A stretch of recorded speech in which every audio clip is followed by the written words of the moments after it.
In today's video, I'm going to teach you how to add an attribute in a WooCommerce product.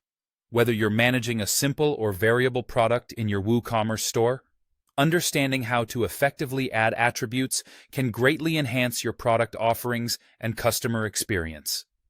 Let's dive into the details. First, you need to either edit an existing product or create a new one. Navigate to your WordPress dashboard and go to WooCommerce, then click on Products. Here, you'll find the products you have listed or the option to add a new one. If you're editing, simply click on the product you wish to modify. For a new product, select Add New and start filling in your product details. Once you have your product open, you'll shift your attention to the product data section. This is a pivotal area where much of your product's information is managed. Within this section, look for the tab labeled Attributes.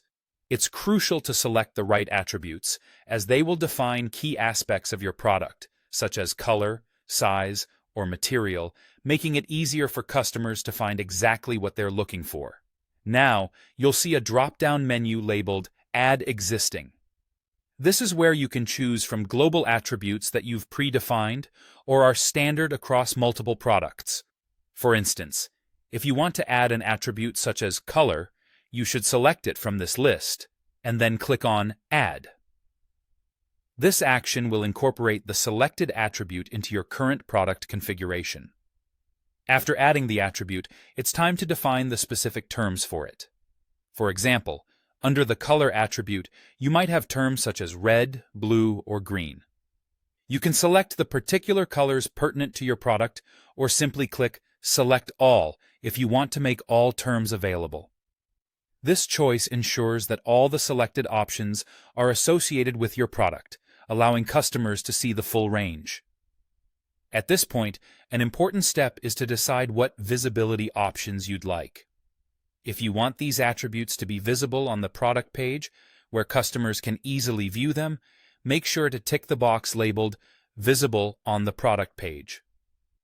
Enhancing visibility can aid in satisfying customer norms for transparency and information availability, which are crucial online.